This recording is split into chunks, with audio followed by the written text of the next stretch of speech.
I'm going to tell you my story. Yes, please. My family wanted me to study medicine, So, which is like the super normal thing. Standard. You know? Yeah, of course. Yeah. It's even like you have to be a doctor or an engineer or a lawyer. Pharmacist. Yeah. So like the So the three options. So yeah, the three options. So I went for one full year in the medical school, and we were studying biology. To be honest, it was like very common, and I spent the whole year actually in the cafeteria. You skipped the whole year. Yes. Just in the cafeteria. Yes. And they discovered that actually through one of our neighbors because she was studying with me. Oh. And my mom came to me and she was like, I see her studying all day and you're not doing anything. And I was like, yeah, I don't need to be honest. It's super easy. You got my point. I hated it. I didn't like it. Yeah. And after they discovered, they had a big debate with the family. Like, so one of my uncles, he was like, no, let him go and study commerce because now it's like the future of e-commerce and all of these. And I was like, okay, as long as you're paying for school, I don't mind. So I went actually to the university actually to apply for that.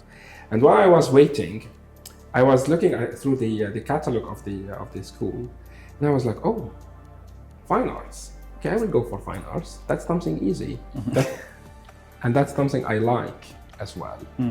I do remember when I was in elementary school, I was in a school where our teachers would allow us actually to paint and draw over the walls of the courtyard. Oh. And I remember my brother and I painted one scene of Tourival and Paris, and he drew Snoopy. Yeah. Okay. And then my mom would allow us actually inside the house also to paint over the walls. We always had this one, and I had one of my uncles who used to paint as well. And my father was an antique dealer, so we had this type of stuff around us. You got my point? So I got this, how can I say, I got this feeling like I want to do fine arts. So I started the first year at school studying fine arts. None of my family members knew about it. And my brother, he's the one who went and told my mom, I think Bachir is studying something related to art. Oh, he ratted you out. Yes. This guy, brother. He opened the door for himself, actually. You know? He used you. Yes. Oh my goodness, this guy. So it was not an easy process. I remember my grandmother telling my mom like, "Oh, congratulations! Now he's gonna be graduating as a belly dancer," and I was like, "Oh, that's so weird." But anyways, so I studied theater. I had theater courses as well, and because in fine arts it's very It's a different discipline to yes. learn. Yes. But then everything it was actually in interior design. I had courses in theater. I had courses actually in paintings and in sculptures and these stuff. It was fun, to be honest, and I found myself somehow within the arts. Within the field of art itself. So and I went also to engineering. I studied like 2 years of surveying engineering. Oh, wow. It was not easy, but it was like, okay, they are like somehow pushing me like to have an engineering degree, and I was like, okay, now I get the degree, take it, there you go, keep it for yourself, and I'm going to work something with when it is about art. And the first, believe it or not, when I started working, actually, I started working as a graphic designer. That was like the first job I got. It started all from there. MashaAllah. So yeah, you will never know actually where you will end. So that's interesting. How do you go from graphic art into where you are now? What was the seed there that gave you that confidence? See, momentum? from graphic art to interior to purely interior design and fit outs, and then I started working on furniture design. My first exhibition back in 2015, I had a collection of furniture reflecting aspects and details of the Qatari local architecture, old architecture, and details from the from calligraphy and ornaments, especially these ornaments. For example, you're seeing. Was that the Tafasil exhibition? Sorry? Is it the Tafasil? Yes, yeah, yes, Tafasil, yes, right? yes. Yeah, exhibition. That was the first exhibition, and then the second exhibition and the third one, it was something very related. But with the third one, I started actually working more on sculptures and art installations, and from there, actually, I started actually focusing, because that's the way.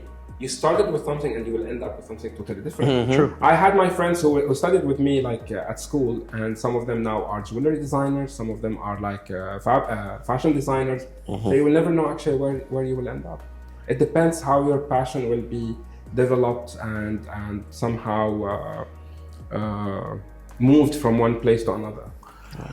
Walk us through your first so you went from applied arts now, applied design, and you are now designing for furniture. Yeah.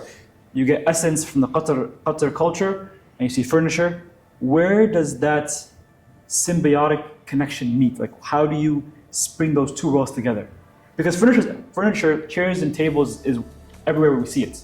Yeah. So how does those two worlds combine? How do you get that? Like, walk us through it. How do you get that kind of inspiration? I know you said you started off as a graphic designer, but now you are. I think that was your first exhibition, right? That first big one. Yes. Yeah. So this is your first exhibition. Yeah. And you, like you said, months you have no idea, then all of a sudden, boom. That's true. Light goes on. That's true. Eureka moment. See, it took with me a while, because I started actually working with purely interior design in 2010. And when you start working actually with interior design and furnitures and these stuff, I started finding stuff that, okay, we're here in Qatar, but whatever we're getting, it's from abroad. There's nothing reflecting, for example, the culture over here. There's nothing, for example, reflecting the essence of the identity itself over here. So I started researching more, and I'm always fascinated with the local architecture. Whether in any country I go, the first thing I would visit are the museums, the galleries, and any archaeological sites that reflecting the local architecture of the country itself. I spend most of my weekends. I would drive all the way, for example, to Zubara, for example, yes. and all these local villages abandoned on the western side of Qatar. Yes, yeah. And I would look at the houses and the details of these houses.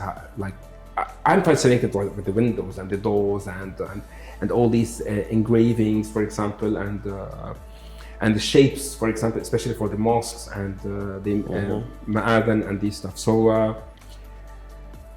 I started thinking about why I'm not having certain limited edition or unique pieces of furniture reflecting these messages. You got my point. So I started actually with the first exhibition where I had one piece was reflecting the old palace, and another one it was reflecting a masjid, and the other pieces were reflecting architectural ornaments. Okay, and some of them actually with messages, with calligraphy messages.